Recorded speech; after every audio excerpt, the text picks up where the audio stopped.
If I tear up, if you see a tear come out of my eye, it's not because I don't love you. It's because I have some tear duct issues, and it just tears just kind of well up. You'd be surprised how successful how you can really leverage those things. I have over the years, but it's just weird, and it's just now flaring up now. It might be a nervous reaction. Um, so I'll give you the basics of a futurist. Really, you're really a trend analyst. You're a person that spends time with companies and organizations and individuals to help them understand what's going to happen in the future. Now, some futurists go way out like flying cars 50 years from now.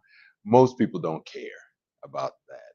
They're like, if I'm around, but the reality is that most people are really concerned in a really tight window, the next 2 years. That's where everybody is. If that, and that's even pressing out a little bit. So my job is to try to make a discussion about the next 2 years or shorter palatable, tangible, actionable. So it's not like science fiction because most people associate being a futurist with science fiction, and it's true. Many of us are nerds. In fact, I was just with a group of them the other day, and I took some notes, and I'm going to share some of the notes with them.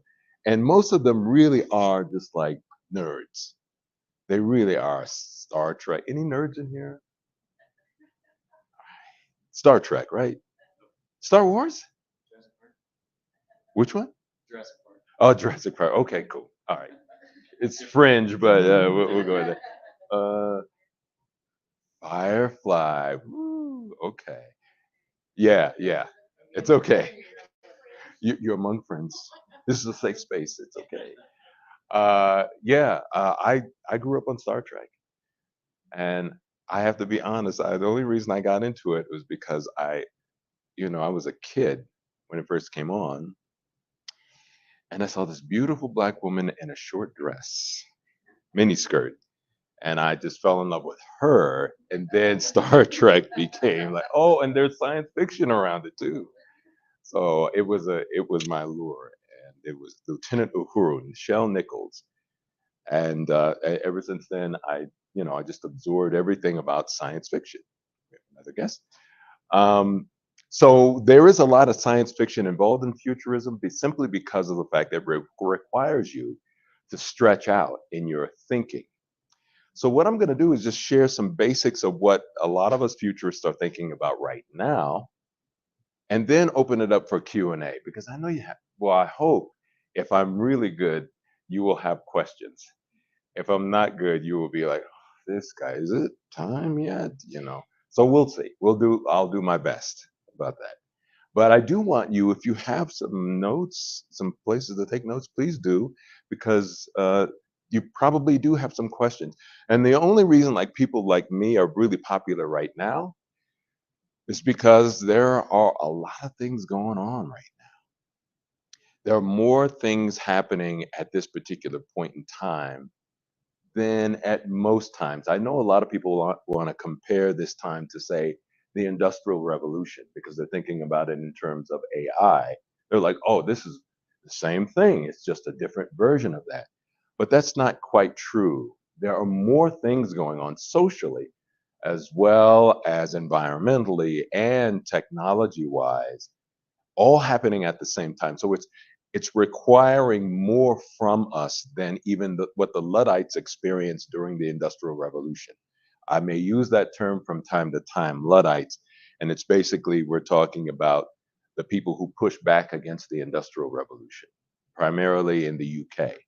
When the Industrial Revolution took over in the UK, the Luddites were like smashing machines and cursing folk and saying that it was the end of society as we knew it, because it was taking away the horse and a man's decent ability to earn a living for himself. All of those things, same things that we're really kind of hearing now, but it was much more basic because again, it was around the Industrial Revolution.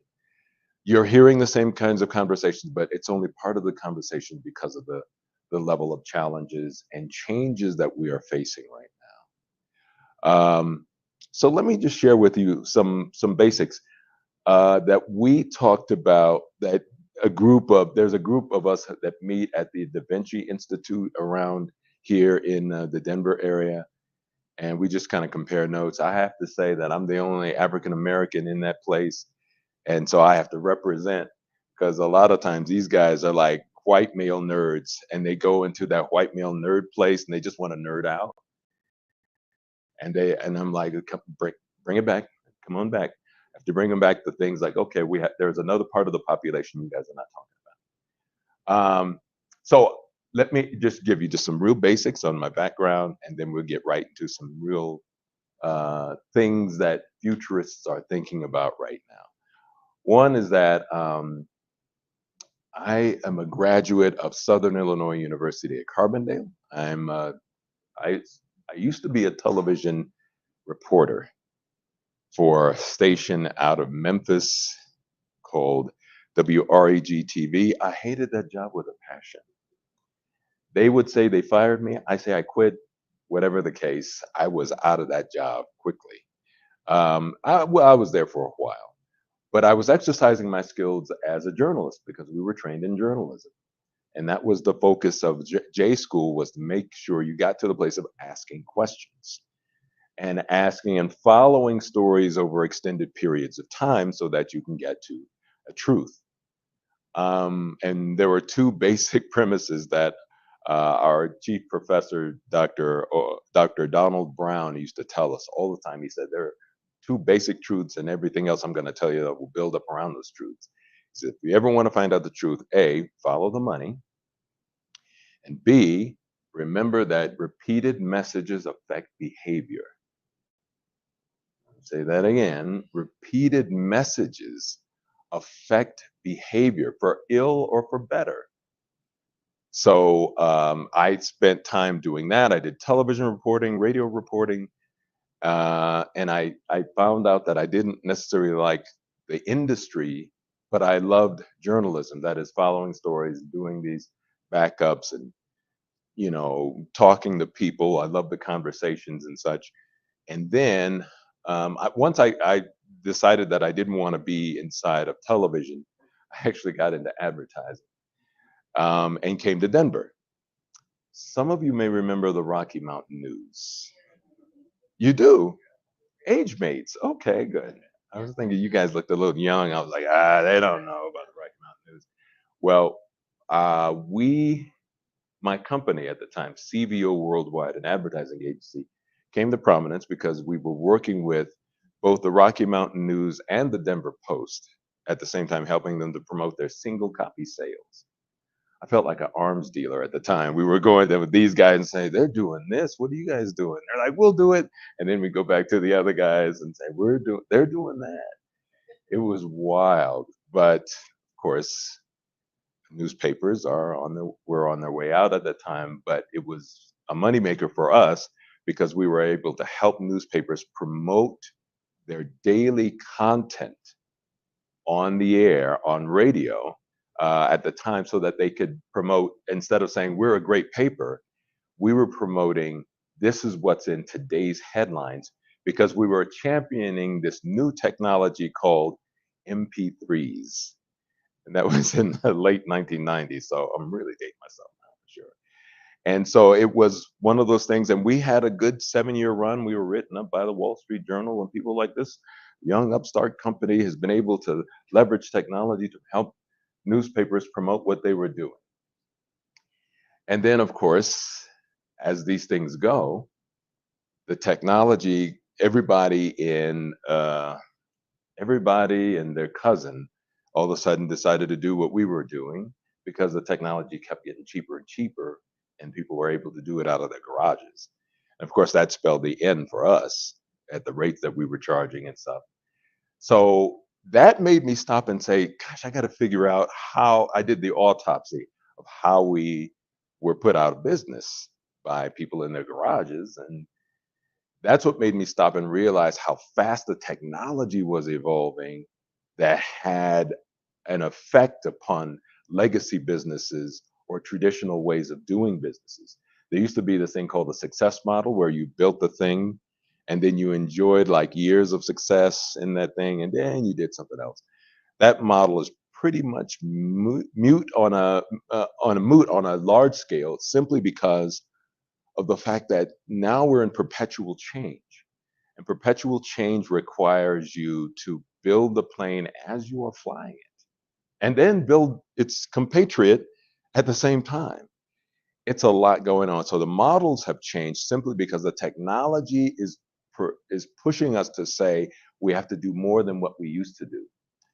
The old models, as much as people still hang on to them and people are still using them, are not going to be very competitive in the next few years. And so my job is to help businesses and organizations understand how that happens. I use my case study, our particular business, as a cautionary tale. Don't get rest into your get comfortable on your laurels and such, and start to think about it differently and recognize that the technology is ever evolving.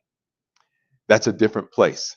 So the challenge with that, by going and talking to businesses and saying, hey, you got to understand that you have to develop different models, is also recognizing that there used to be this thing called future shock. Anybody ever heard about that? It was something, I think John Naisbitt used to talk about it in his first book, Megatrends.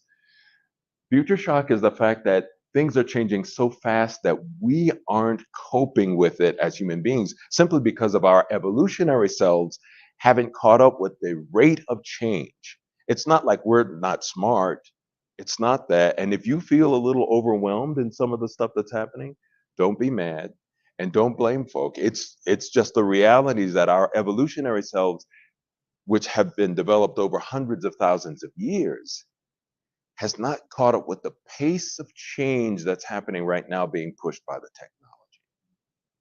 And it creates a kind of a cognitive dissonance because we're trying to manage it and we're trying to use the tools that we used from years before in a space that is absolutely brand new.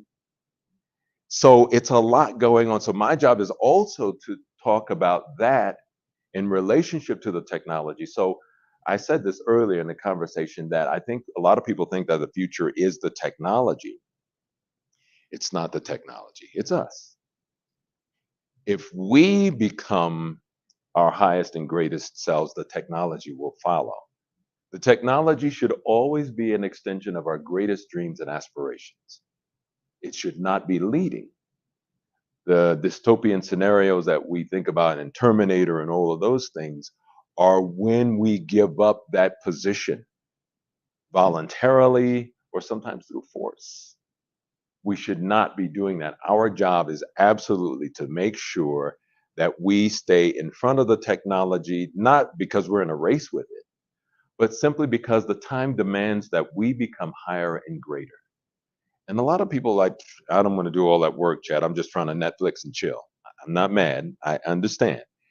However, we don't really have that option right now. We really should be stepping into this next place, particularly those of us in leadership positions. It's just a time that requires more.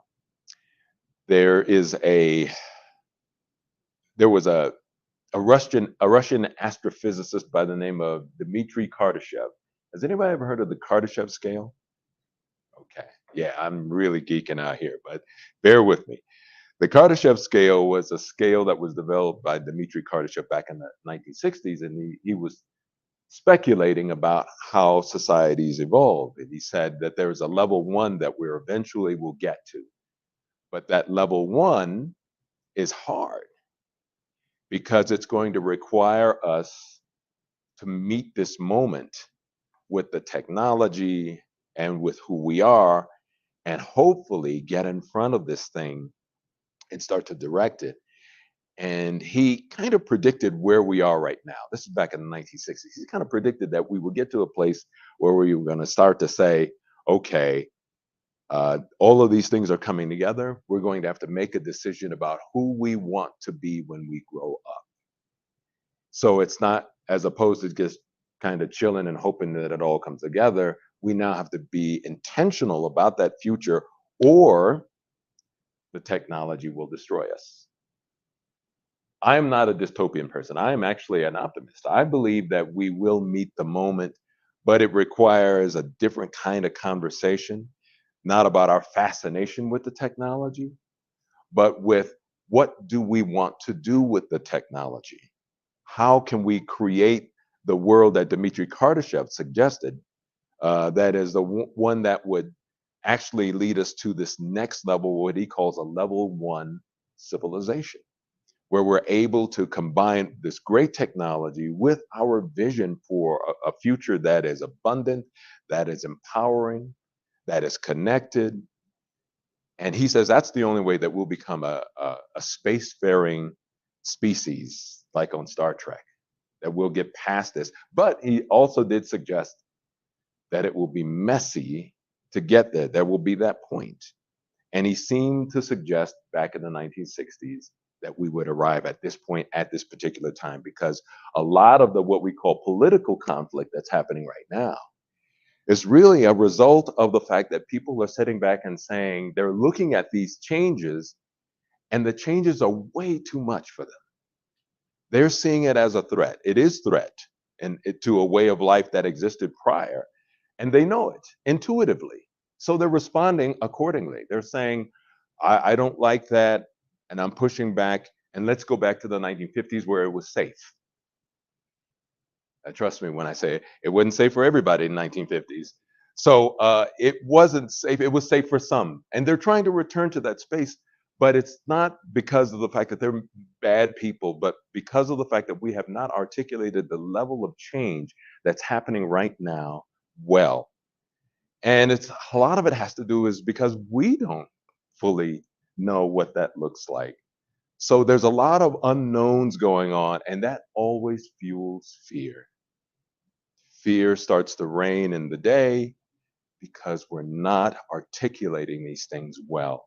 So people like me, hopefully, are here to try to say, we don't want to give up the beautiful things that we have created over the years, but we absolutely want to open the door for the opportunities and the possibilities that the technology and the evolution of humanity is also offering at the same time. And then we have to marry those two into a formula that works for everybody. That's a lot. That's a lot for any civilization. That's why Dmitry Kardashev said most civilizations throughout society, or throughout the space, or throughout the universe, as he would say, probably don't make it because they get to that place and they collapse under the weight of the stress of not being able to get there. The conflict of holding on to the old, seeing the new, trying to work it out, they just don't get there.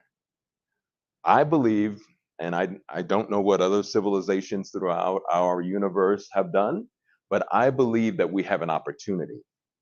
And so did Kardashev, and so do a lot of other people too. But we have to recognize that it is not going to be the technology that gets us there, it will be us. There will have to be a kind of a leap that we will have to take as human beings in order to better direct the technology so that it empowers everyone and it creates something new.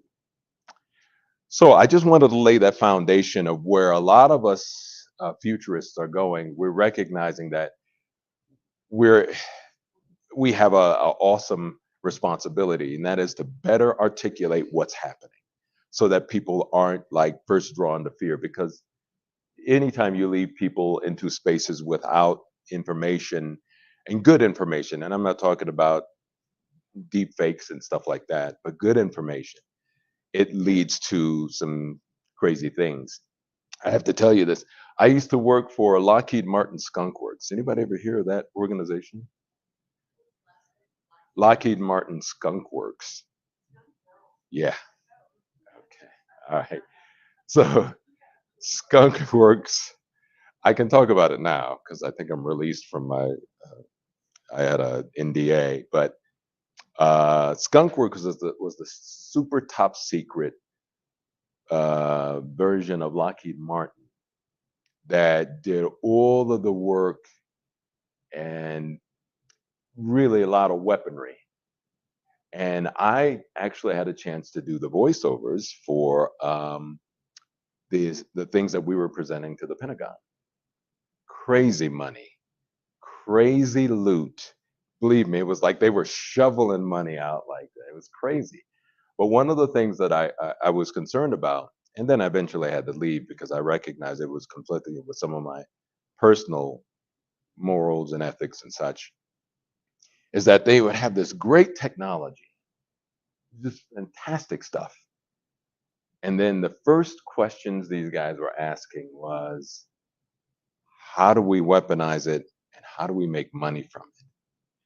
There's some stuff out there, I can tell you this right now, that Lockheed Martin has in their vaults that they haven't quite released yet that could probably end hunger overnight, probably stop a lot of the wars, all kinds of stuff.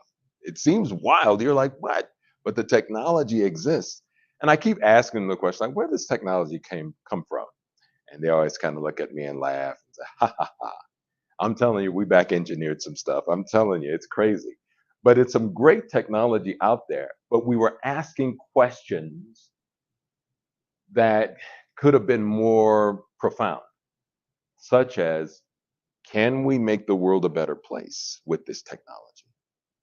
And we weren't asking that. We were just talking about how much we could make sure we fulfilled the bottom line. And of course, the Pentagon, we had a relationship with the Pentagon that was really tight. So we were making the money. So that's where we are too, in relationship to the technology that's now coming out in front of us, is asking the question, can it improve the quality of life for human beings?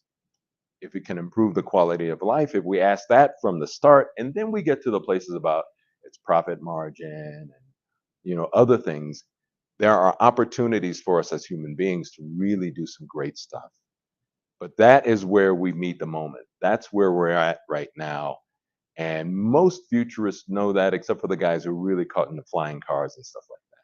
So let me share with you just a couple of things that we were just talking about just in our last meeting. And I said, I'm going to share this at this event I'm going to. And they said, okay. So most of you know this. And then I want to open it up for questions because it's a lot.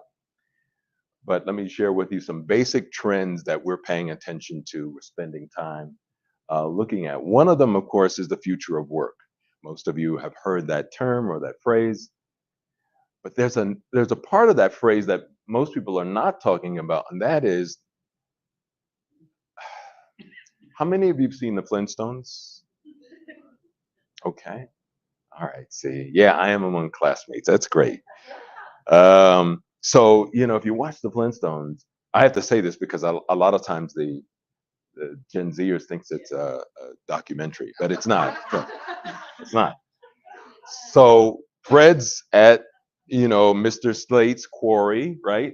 Slate Construction or something like that, and he's there digging up the stuff, and he's checking out, and then he's getting in his car and he's rumbling home and stuff like that to Wilma and the baby, and what's the baby's name? Pebbles. Pebbles. Yeah, Bam Bam is Barney's and Betty's baby. Yeah, it's okay.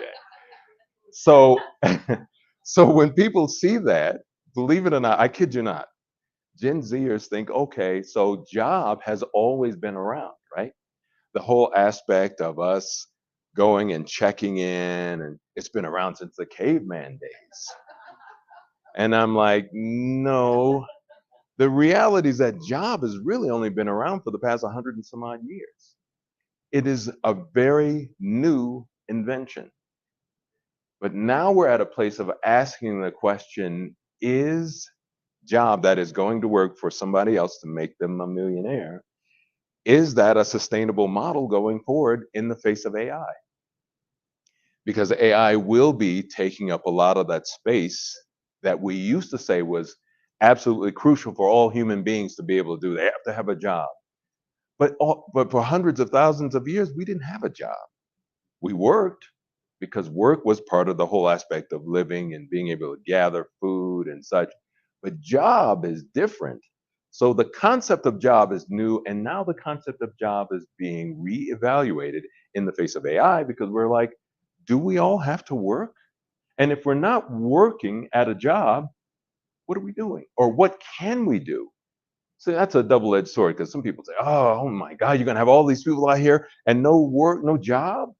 But maybe we can leverage this vast amount of potential into something else other than working for Elon Musk. There's an opportunity for us to rethink that possibility, but it's going to be hard because for the past 100 years, we got used to the idea of thinking that job was always a part of the human experience. That's just not true. So we started talking about that. We started talking about the whole aspect of how job is now being reevaluated, where people are doing 4-day work weeks, remote work. Uh, there's this other kind of trade, split time, half time, part time, contract stuff. All of these are just another step in the process of us reevaluating the concept of job. Remember that because that's an important thing. And it has to be rethought because of another trend that we're seeing. Of course, most of you have probably heard about it, but there is a baby bust going on. You know, not just here. If you really want to follow this thing closely, see what's happening in Italy and South Korea, and now in China, where they're trying to force people to have babies. Like, it's the patriotic thing to do. I saw an ad thing, and they had a big poster there. It's the patriotic thing to do. Have some babies, and women are like, no. In fact, they're pushing back even more. The more the Chinese push forward, the more the women push back. So, and it may be the cycle of how human beings, we might be leveling out at some point in time, but there is a baby bust. And that baby bust means fewer people to support those of us who are getting to the retirement age and to support be the tax base, if you will, for that. And harder to find talent, of course. So we have to think about it from the context of at least what we're pushing and what I'm pushing is the whole aspect of intergenerational people inside of these spaces. It is a great, I've seen companies, I've worked with companies who are doing some great work with intergenerational remote workers, where if you're like at a retirement age and you're at the place and you're like my mom at home. My mom is a tech whiz, by the way, at 86. She is not messing around. She's like, oh, let me help you get that back up, baby. She's like, what? No, I'm helping you. Whatever, Okay, if that makes you feel good, baby, yes, you're helping me. But she's like, she could qualify for like a tech with NVIDIA right now. But the whole aspect of intergenerational workforce, especially if it helps in remote work, is a very good possibility that is untapped still. It needs to be looked at simply because of the fact that talent is becoming harder and harder to find, and it will continue to do that because of the fact that the baby bust has been happening for so long and most of us weren't paying attention. I don't know about you, but I grew up and they scared the hell out of us by saying we'll be like Soylent Green. There'll be so many people, we'll have to eat each other in order to survive. You might remember that. Was that just me? It might have been just me because maybe I was tripping out about that. Oh, it's too many people. In the 70s, that was all the discussion. So this is all like people are still adjusting to that. They said, "What? Wait, what? No, we have too many people." But the reality is that we built systems out that accommodate more people. Now you have to contract those systems because there are less people. But what will help, of course, is the technology. So the baby bus, watch that because there are some opportunities in it, but only if we see them. Opportunities only exist if we see them. We also see um, you know, here's the number one thing I go through. I'm a partner with the, I'm one of the official partners with the NVIDIA. I get a chance to get their technology and then help advise companies about how they want to do the tech evolution. Here's the thing that we keep running into. A lot of companies are like, oh, we got to go out and get this tech because it's the thing. So they go out and spend all this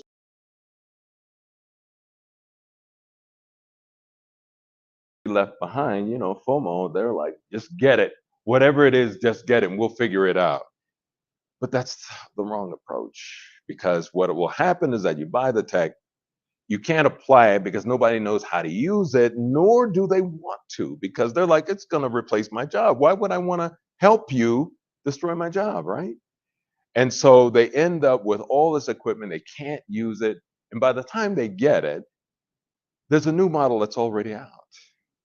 And it's this vicious cycle. And so the first thing they do is they come back and they say, this technology stuff doesn't work. But the technology stuff is not the stuff that's supposed to work. That's you. Your job is to say, what is it that we need that will probably work best to accomplish this task? Not what tech do we need. You don't start with the question, what tech do we need? You never start with that. FYI. If you hear somebody, you're in a meeting, you hear somebody say, what tech do we need? As the first question, that's the wrong question. Raise your hand and say, sorry, I'm sorry, miss, that's the wrong question. The real question is, what are we trying to do? And then, who are we? And then, what technology do we need to forward who we are and what we're trying to do? So that people don't make these terrible mistakes. I cannot tell you. It's the first wave.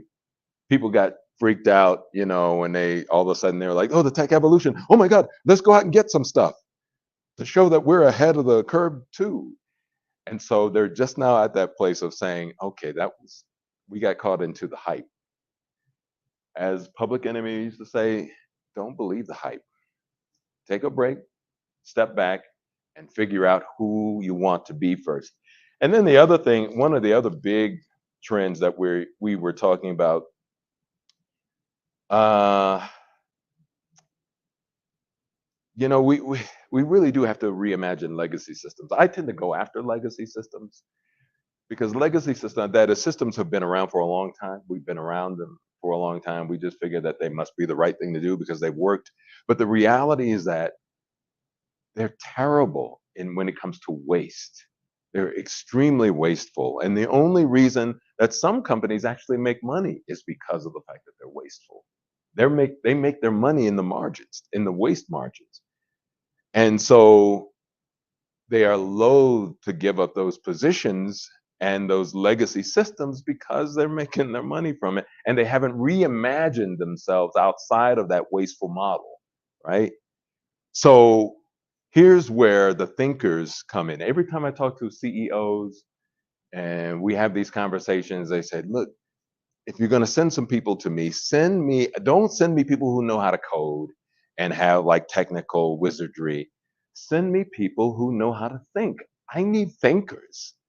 And they recognize the fact that if people are not like thinking this stuff through, that they're just like, they're not as useful inside of a continually changing perpetual system where you have to hold the idea and then you say, what technology exists now that we can put in place now, this year, maybe for the next couple of years, but maybe we'll need something else. But we're keeping our eyes on the prize, on the balls, and on the vision so that we can implement and import any technology that allows us to do what we do more efficiently.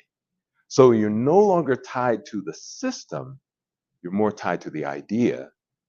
And then this whatever technology that exists out there, because of the fact of the perpetual change, you take the best stuff out there that can do it. That's a different way of thinking about business because we really we like our toys and we like to stay with them for a while. I just talked to a guy at Lucid and he's like, yeah, man, I'm always talking to these guys because I want to figure out what they're doing, how they're doing it. And they're like, yeah, we have the battery that will go the longest distance. It's like, I think they can get 600 miles to the charge. Somebody's got a Lucid. You got a Lucid?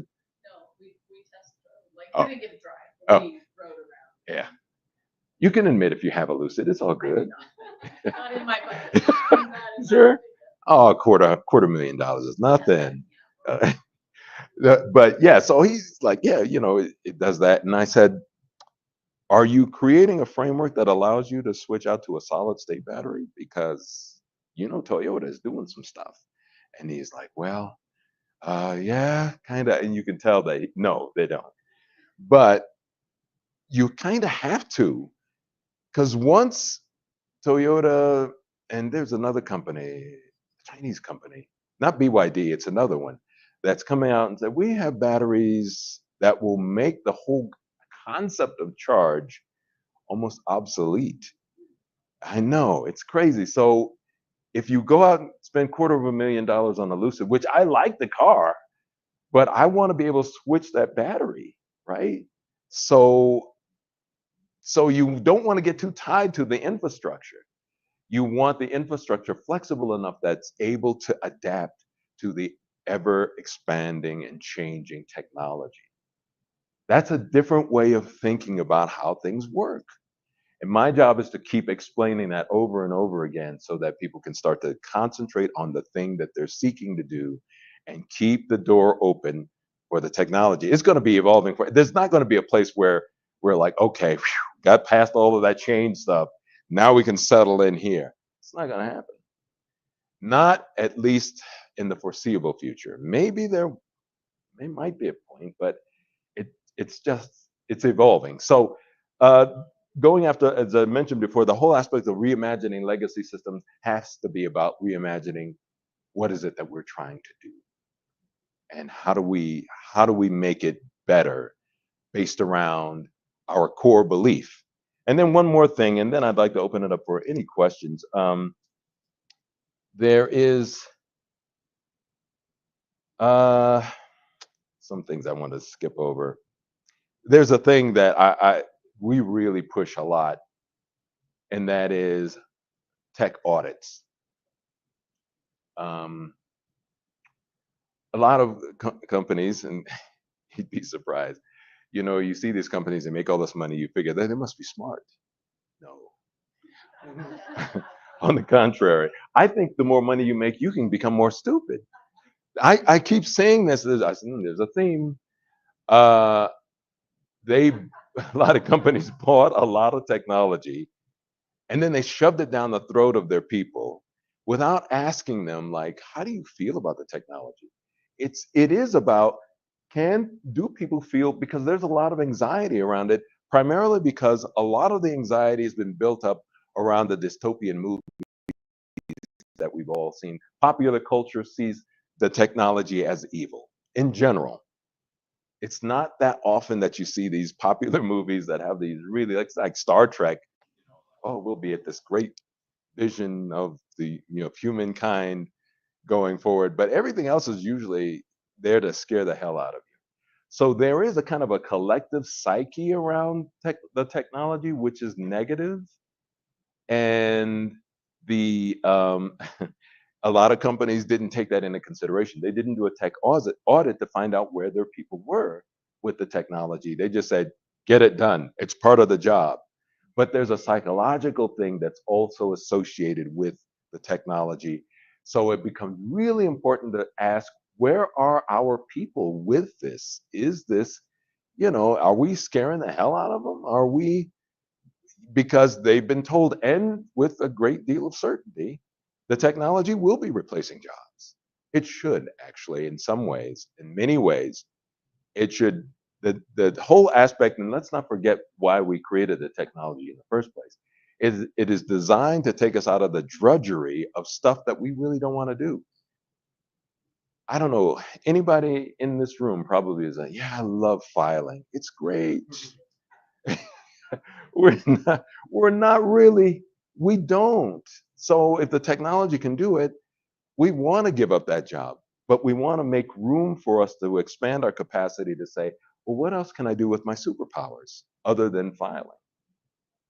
So the key is to find out where people are and to do tech audits and spend time. We do a lot of tech audits for the companies. We recently did something for I'm working with three different divisions at Denver International Airport: the Global Policy Unit, the CEEA unit, and then the contract unit.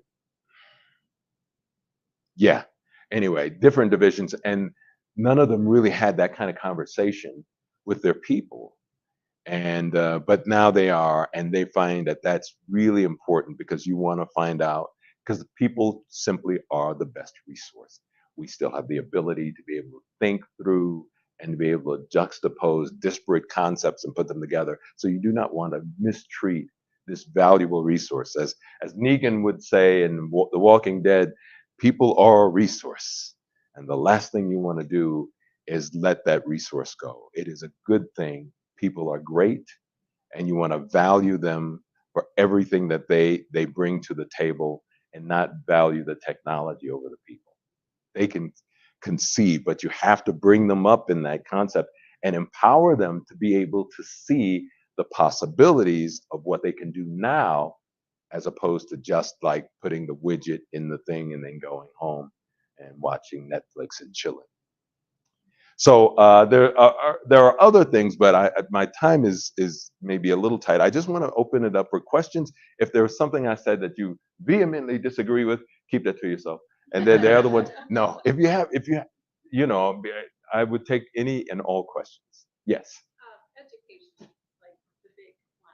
I have a kid who's sitting at home today because he can't stand sitting in the classroom, whereas he says they're teaching me to be a robot mom. So in my mind, the kids today are so smart. They're so evolved. Yes. And yet they're still teaching from the early 1900s model. And so where does education fit into the futurist model? Because public education, I can tell you, is really lacking right now. And I'm having a hard time telling my kid, yes, you have to go to school. He's got straight A's. He's ahead. So, okay, Yeah. like, what do I say? Yeah. Yeah, the education system is failing you. It is. It is. So here's what I see as in a short-term fix. They really do have to work with systems outside of the public education. He wants to do the public education thing simply because it'll help him get his qualifications, his bona fides, so he can go on and do something else.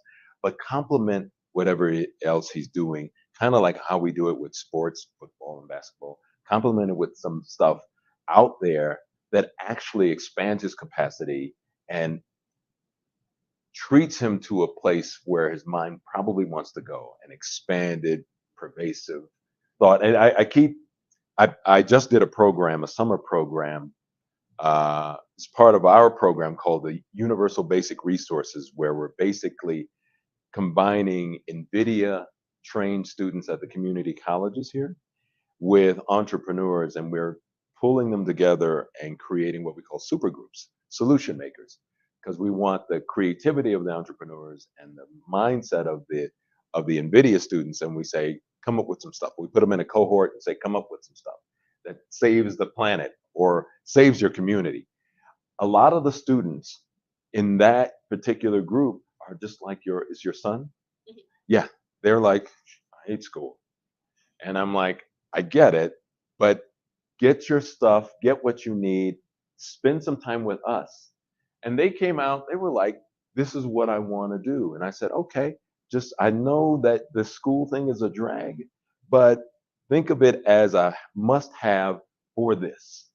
And so it's a compliment. And I think that's a good temporary fix. Long term fix, we have to reimagine school. And I don't, we have so much money invested in the legacy version of this industrial model, that it's tough. And there are people that say, I would just soon kill public school as opposed to reinvest in it. So there's a lot of political concern.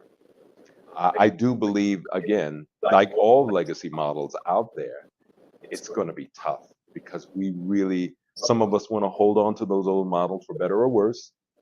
And some of us have a lot of money invested in it.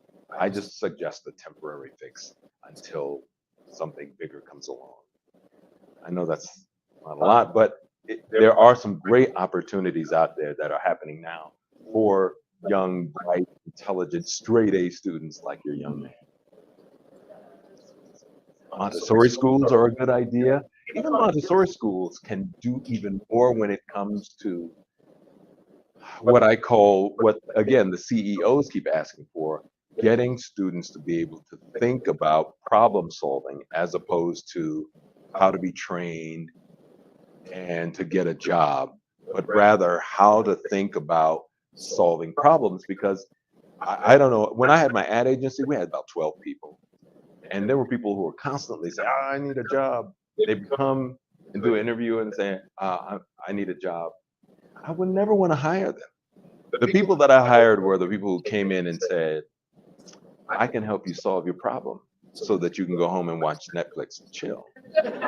And I'm like, that's what I want. Because as a business owner, the first thing you're thinking about is the cost of training, the health care, the employee tax stuff. I mean, the last thing you want to do is hire somebody. But if somebody says, I can help you solve your problem, you're all in because you're like, I have a problem, I need it solved. So I said all that to say that it's important for us to start to think about the whole idea of how to train students to be problem solvers as opposed to training them in rote memory, reading, writing, and arithmetic, and get them past math and all the sciences. It really is about both the left hemisphere and the right hemisphere of the brain, where you do the creativity stuff, art, music, thought, reading, writing, all of those things with the left brain stuff. Once we create these automatons on just left brain thinking, that's what where we end up with these societies. There is no creative thought, and any society without creative thought will die. It's just a matter of time. Questions? Yes. What was the pivotal point between work and jobs? Because you had mentioned 100 years ago it was work or jobs started about 100 years ago. Mm-hmm. So job is 150. like a noun. Work is I see as action work. So what was that period in time? What made that change from work to jobs? Definitely the Industrial Revolution. I mean, the Industrial Revolution changed our lives as we knew it, as we knew it before then. And we started organizing the work primarily around the people who were like, I have the money to organize them, and I need you to make me rich. Something about there was a social structure change because a lot of the work thing was, and especially in ancient cultures, was quite collective. We all work together in order for us to make, have a good village and that kind of thing. The job thing said, we don't really care about your collective stuff. We want you to feed into this. This may sound a little disparaging, but it was a shift where you all of a sudden it became about how to make someone else rich. And the Industrial Revolution was about that. Don't let anybody try to frame it some other way. Well, we can make more people rise to the middle class, blah, blah, blah. The sole purpose behind that was to make Henry Ford rich. But it's gauche to say that, of course, out loud. So you would say, we're just lifting people up.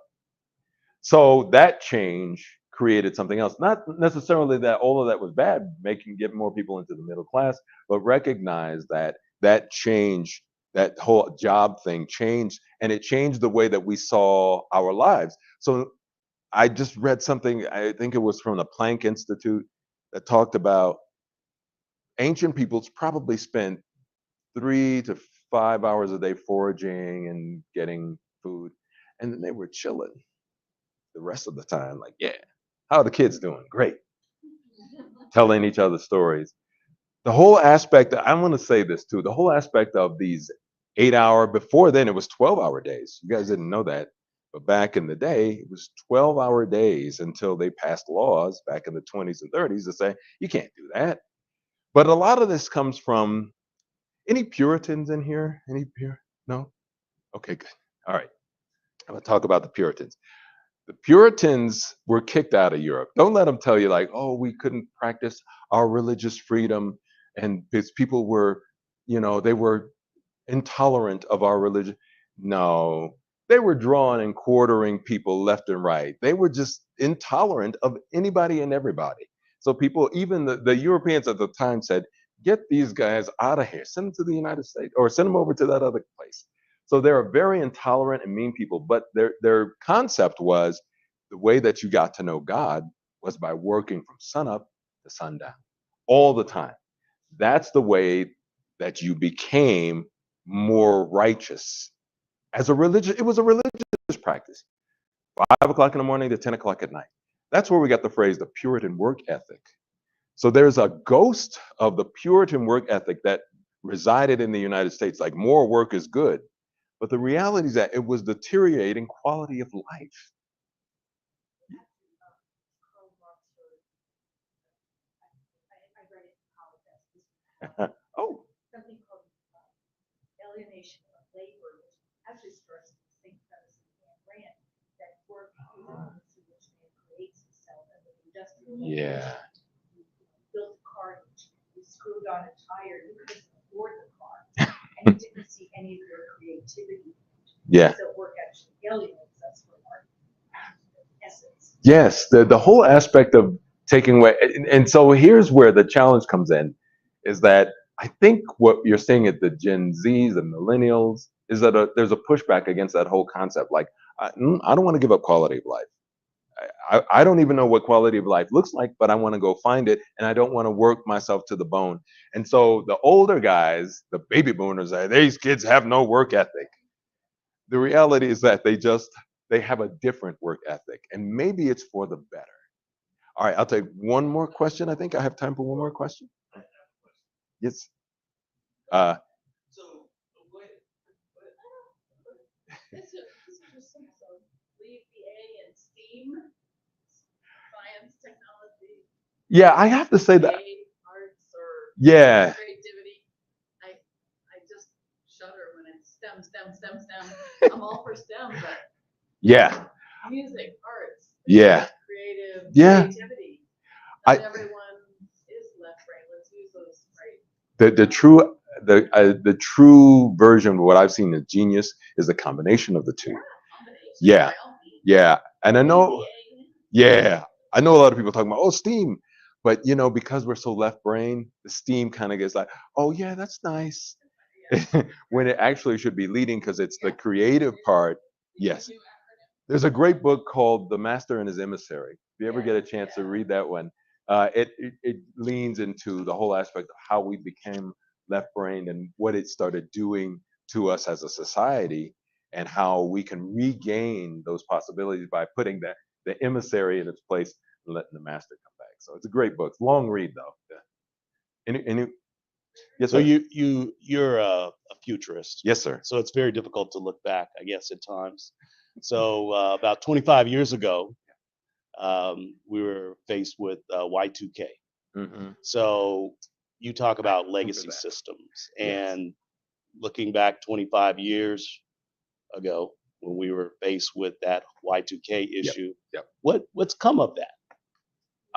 You know, that's so funny. It really was like, if you really read the stuff as the people go back and look at it now, they were like, oh, that was crazy how we kind of tripped about that. But it was basically a technical issue that could have been addressed really easily. But because of the fact, here's what I know from being a former television reporter. The only time we get you guys to pay attention is when we scare the hell out of you. We can't get you. We talk about a cat was just saved from a tree. Whatever. But if we say, oh, the world will end in 2000. Oh my God. You guys run around. So don't be too mad at the media. I know people say, the media is scaring us. Yeah, but we can't get you guys to pay attention. It's tough. So it's problematic. That's what Y2K was about. Some people made some money on that too. Get this fixed and you won't run into that. And you're going to hear a lot of that based around will the computers come and, you know, I will say this though about the computers coming to take over. That opportunity does exist. Make no mistake. I don't want to diminish that, but the opportunity for us to lead is also there at the same time. Both things exist in the same place at the same time. So, yes. Teaching on a regular basis anywhere? You know, Or I you haven't. should? Oh, thank you. You're very kind. Thank you. I enjoy it. I enjoy doing it for our clients, but we are thinking about other ways of being able to do this because my job is to try to clarify things so we don't end up in these panic modes that result in us making really bad decisions. Trust me when I say this. We make the worst decisions in fear. Our brain, you know how the body operates, it loses the blood up here and goes to because it's in fight or flight mode. And a lot of people know that. So their job is to scare you so that you will make really foolish decisions because you're not really thinking about it at that time. You're just reacting. And we knew it in advertising, we knew it in the news media. So we have to be able to say, how do we create courage so that people make better decisions, not out of fear, but out of possibilities and opportunities? Thank you so much for allowing me to share some time with you. I appreciate you.